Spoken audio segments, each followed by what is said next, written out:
यार आप में से बहुत सारे लोगों ने मुझसे पूछा था कि मुझे रेगुलर ऑर्डर्स क्यों मिलते हैं, why do I get regular orders.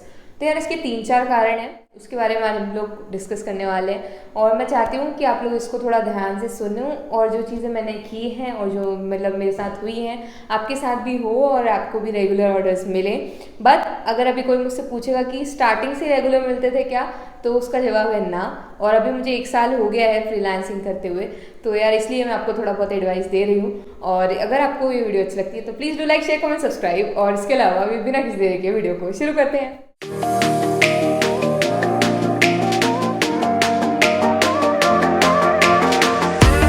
पहले कोई भी बात शुरू करने से पहले मैं आपको बताना चाहती हूँ कि ऐसा कुछ भी नहीं है कि मेरा कुछ ऐसे तामझाम पहले से चल रहा है या मेरे पीछे लोग बैठे हुए हैं तो इन्होंने मुझे ऑर्डर्स पहले से दे रखे हैं। ऐसा कुछ भी नहीं है। मुझे जो पहला ऑर्डर मिला था वो यूएस से मिला था और इसके बारे में बहुत बार ही जिक्र कर चुकी हूँ, एक बार और बता चुकी हूँ।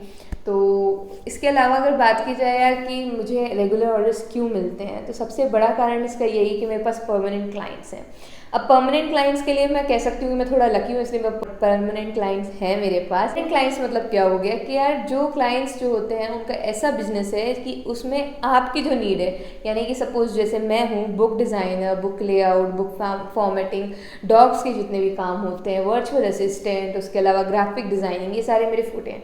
मतलब इसके अंदर मेरी कमांड अच्छी खासी है अभी अभी। तो यार ये सारी चीज़ें हो गई। और इसके अलावा किंडल की बात की जाए तो केडीपी का भी मुझे अच्छा खासा नॉलेज है। तो यार ये सारी चीज़ें मिलकर ना एक पूरा कहना चाहिए पैकेज बना दे रही है।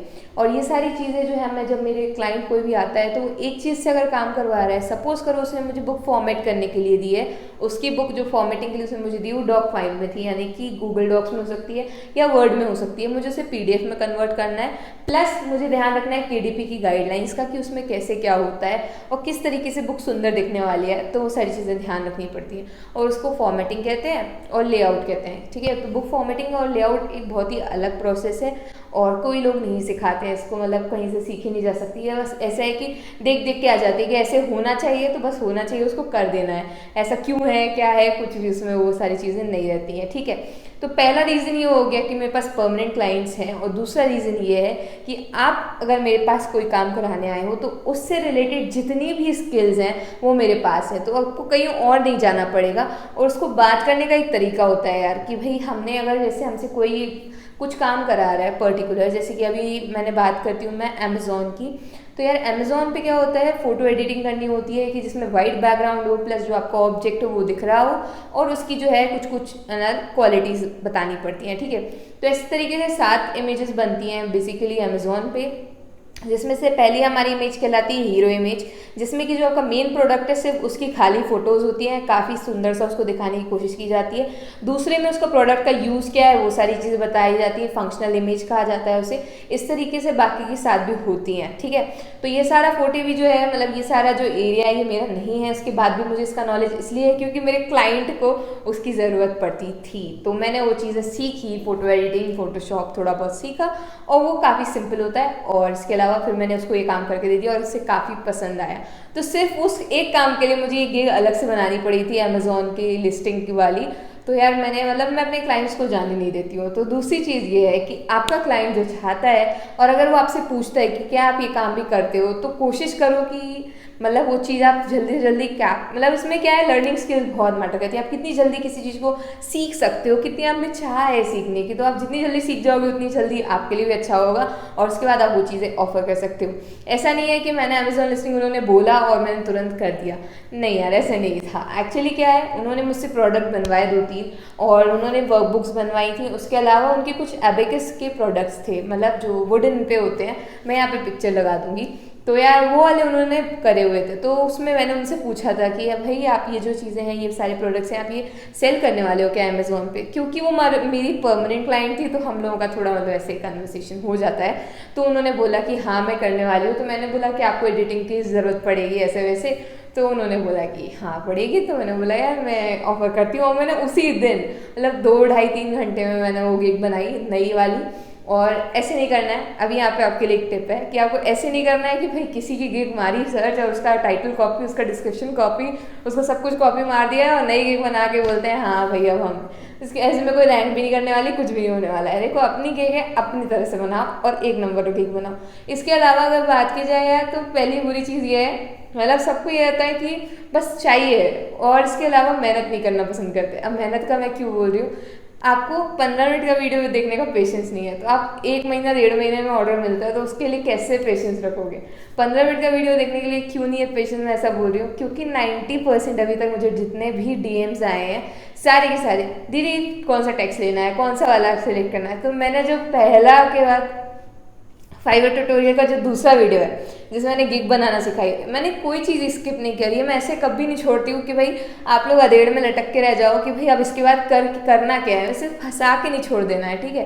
मैंने उसमें बताया हुआ है कि आपको 4th ऑप्शन सेलेक्ट करना है और क्यों करना है ये सब, तो उसके बाद भी लेकिन वो आखिरी में है, क्योंकि लाइक 15 मिनट का वीडियो है तो वो आखिरी के 13वें मिनट पे होगा, तो कोई जाता ही नहीं है वहाँ तक, तो फिर दिक्कत हो जाती है, ठीक है। और मैं गिव अवे भी करूँगी ना, तो ऐसे मैं वीडियो के टाइटल पे नहीं लिख दूंगी कि मैं गिव अवे कर रही हूँ या मैं किसी को ऑर्डर देने वाली हूँ, मैं ऐसे करूँगी, मैं आखिरी में वीडियो में डाल दूंगी। और जो लोग ट्रूली मतलब चाहते हैं कुछ चीज़ सीखना, तो बस उनको ही वो चीज़ मिले। मतलब मुझे बहुत गुस्सा आता है कि भाई मैंने सब कुछ बता रखा है, उसके बाद भी आप पूछ रहे हो, वीडियो भी आपने देखी उसके बाद भी आप पूछ रहे हो, तो मतलब आप फिर क्या है ये, क्यों है ये, ठीक है। तो ये सारा कुछ नहीं करना है यार। तो मैंने आपको अपना सबसे पहली चीज़ बता दी, मेरे पास परमानेंट क्लाइंट्स हैं। दूसरी चीज़ ये है कि आप अपने क्लाइंट को कितने अच्छे से समझ रहे हो।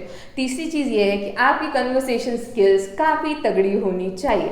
अभी मैं ऐसा क्यों बोल रही हूँ तगड़ी होनी चाहिए, तो मैंने आपको एक वीडियो बना के पहले भी दिखाया कि मेरा लाइव कन्वर्सेशन बताया कि मैं अपने क्लाइंट से कैसे बात करती हूँ। लाइक वो बहुत बड़ी बात है कि भाई हमने हमारे चैट से शो कर दिया कि मैंने अपने क्लाइंट से कैसे बात की है। कई लोगों ने बोला दीदी इतना ओपन मत किया करो, बट अब ठीक है, मतलब एक आपको एक्सपीरियंस देना भी ज़रूरी था, क्योंकि जो बिगनर्स होते हैं उनको उतना आइडिया नहीं होता है। मुझे भी स्टार्टिंग में नहीं था कि कैसे टैकल किया जाता है, धीरे धीरे आया समय के साथ। पर मैं चाहती हूँ आप लोगों को अभी से मिल जाए, तो वाला वीडियो आई बटन में मैं लिंक कर दूंगी, तो उसमें देख लेना, तो आपको पता चल जाएगा, ठीक है। और उससे काफ़ी सारी वैल्यूज़ आपको ऐड हो जाएंगे आपकी, मतलब कहना चाहिए प्रोफेशनल लाइफ में, और आपको समझ में आ जाएगा कि कैसे बात करनी चाहिए कोई भी क्लाइंट से। इसके बाद जो नेक्स्ट कारण है ना कि मुझे ऑर्डर्स इतने रेगुलर मिलते हैं, उसका सबसे बड़ा कारण ये है कि जो मेरे परमानेंट क्लाइंट्स हैं ना, वो मुझे बहुत रेफ़र करते हैं। मतलब उनके जितने भी दोस्त होते हैं, अगर वो सिमिलर फील्ड में है तो वो रेफ़र कर देते हैं। जैसे सपोज अभी परसों ही एक मैसेज आया है, तो मेरा जो सबसे पहला क्लाइंट था, लाइक मुझसे 6-7 महीने पहले मिला था, तो यार उन्होंने ना मुझे रेफ़र किया है अपने एक फ्रेंड को, जो है ये काफ़ी अच्छी ग्राफिक डिज़ाइनर है। तो आपको जितनी भी इंस्टाग्राम की पोस्ट होती हैं ये सारा आप इनसे डिज़ाइन करवा सकते हो। तो मैं इतनी खुश हुई थी कि मैं आपको क्या बताऊँ। और एक और स्क्रीनशॉट है, वो मैं आपको यहाँ पे लगा के दिखाऊंगी, उसमें थोड़ा कुछ हाइड करना पड़ेगा, बट उसमें ना उन्होंने बोला था कि मेरी एक फ्रेंड है अमीरा बेलो, उन्होंने आपको मुझे रिकमेंड किया है कि भाई ये जो है काफ़ी अच्छी डिज़ाइनर है करके, और इस तरीके से, तो मतलब काफ़ी तारीफ करके, और उन्होंने मुझे रिकमेंड किया था।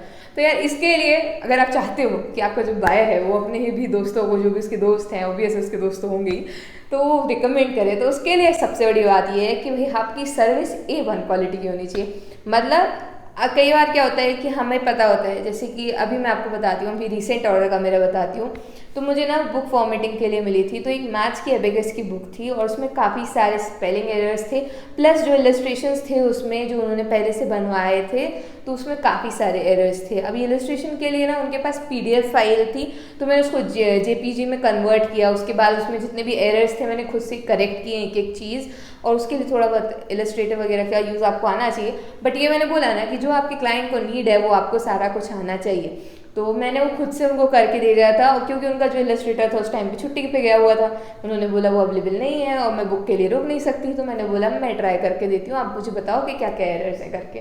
तो इतनी खुश हुई थी, उसने मुझे $10 की टिप दी थी, मतलब $10 मतलब $30 का तो ऑर्डर ही था, और $10 की टिप दी थी, तो $40 का ऑर्डर किया। तो इस तरीके से बूस्ट भी हो जाती हैं सेल्स।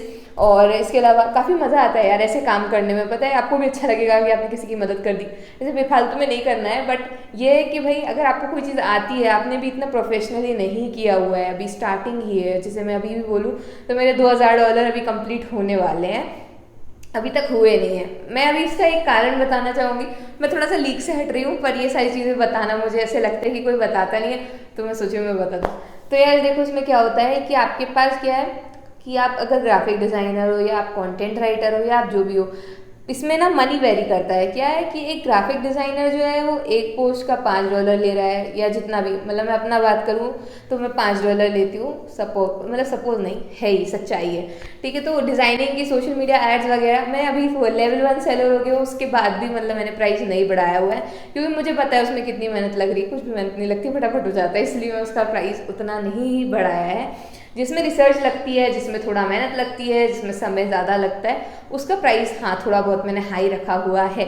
बट मैं सोशल मीडिया पोस्ट जितनी भी होती हैं सबका प्राइस $5 वाला ही रखा हुआ है। इनफैक्ट मैंने किसी का भी नहीं बढ़ाया हुआ, जब से जितना था उतना ही रखा हुआ है। तो आप लोगों को क्या करना है, पता है ना कि आपके में कितनी मेहनत लग रही है, तो प्राइजेस उतने ज़्यादा नहीं रखने हैं। प्लस अगर आप हो सकता है छोटी मोटी चीज़ें और ऑफर कर सकते हो, जैसे कि एक अगर आपने पोस्ट बना दी है तो उसके साथ स्टोरी भी बना के दे सकते हो, कुछ भी, मतलब ऐसे अगर टाइम हो तो, और नहीं हो अगर आप बिजी हो तो फिर तो कोई बात ही नहीं है।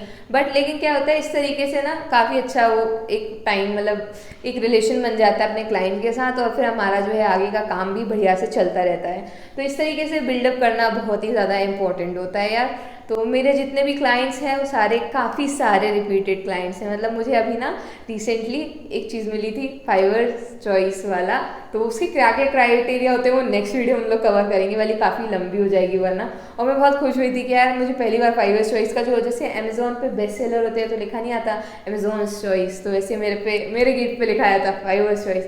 तो यार ये पहली बार हुआ है अभी इतने महीनों में कि मेरे पास ये आया है, अभी तक कभी नहीं आया था। और ये क्यों आया था, कैसे हुआ, वो सारा कुछ मैं आपको प्रोसेस बताऊंगी, ताकि आप उसी लक्ष्य, मतलब उसी कदम पे, मतलब मेरे ही जैसे मैंने किया है उससे भी अच्छा करो, और आपको भी खूब सारे फाइवर चॉइस वाले वो मिले बैजेस, और आपकी सेल्स बूस्टअप हो जाए। यही कुछ कारण थे जिनके कारण मुझे काफ़ी ज़्यादा रेगुलर ऑर्डर्स मिलते हैं, मुझे बहुत ज़्यादा रेफ़र कर दिया जाता है, मेरे कुछ परमानेंट क्लाइंट्स बन गए। वो कैसे बने मैंने आपको वो भी बता दिया है। मतलब मैं थोड़ा सा ऐसे चालाकी से खेल गई कि भाई जो जो चीज़ें चाहिए हैं उनको सारा कुछ हमने ही ऑफर कर देना, आपको कहीं नहीं जाना है, हमारे पास ही बोलो आपको जो काम है, इस तरीके से कर दिया था।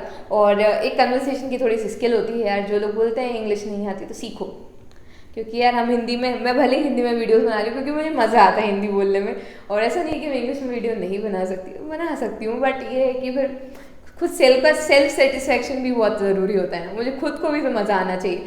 तो इसलिए मतलब मैं इंग्लिश में नहीं बना रही हूँ। हिंदी में क्या है, थोड़ा सा ऐसे खुल के बोला जा सकता है, मेरी जो लैंग्वेज है मुझे बात करने में उसमें बड़ा मज़ा आता है। तो आप लोग भी जितने भी लोग हो उनके लिए मैं यही बोलूँगी, भाई अपनी अपनी लैंग्वेजेस में बोला करो, मस्त मज़े करो, और क्या। ये वीडियो में काफ़ी सारा ज्ञान बांट दिया मैंने, इसके लिए अभी लास्ट एक चीज़ और मैं बोल देती हूँ, hashtag tip of the day, कि यार इसमें टिप ये है कि जितने भी लोग अभी बोल रहे हैं मुझे यूट्यूब स्टार्ट करना है, ये करना है, वो करना है, तो यार ग्लोबली मत जाओ, बी लोकल, ठीक है। तभी आप मतलब अच्छा अपना कुछ अच्छा खासा छाप छोड़ पाओगे। देखो कोई भी फ्रांस में अगर कोई बंदा रह रहा है तो फ्रेंच ही बोल रहा होता है, फ्रेंच में वीडियोस बना रहा है, तुम्हें पल्ले पढ़ रही है नहीं पढ़ रही है वो भाड़ में गई बात। इसी अगर आप पंजाब से हो तो अपनी पंजाबी आपकी लैंग्वेज है तो उसमें करो। क्या होता है ना कि कई बार लोकल्स जो होते हैं आपके जो लोग हैं, आपसे जुड़े हुए लोग हैं, जिनको चाह के भी वो सारी लैंग्वेजेस नहीं समझ में आती है, तो उनको हेल्प हो जाता है। बाकी सब ने तो इंग्लिश समझ में आ ही रही है तो वो जा के सुन लेते हैं, पर जिनको नहीं आ रही है, जैसे कि हमारे कुछ ऑडियंस है जिनको इंग्लिश नहीं समझ में आती है, तो अभी वो सीख लेंगे ऑब्वियसली, क्योंकि उनको फ्रीलांसिंग में जाना है।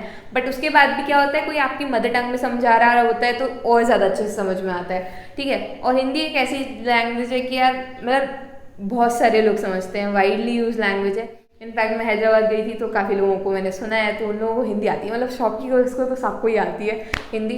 तो और मेरे भी कुछ दोस्त हैं केरला वगैरह से, तो उनको थोड़ी हिंदी आती है क्योंकि वो हिंदी सॉन्ग्स बहुत सारे सुनते हैं। तो उम्मीद करती हूँ यार इस बार साउथ इंडियन सारे थोड़े ज़्यादा गुस्सा नहीं होंगे। तो यार मिलते हैं नेक्स्ट वीडियो में, तब तक के लिए बाय।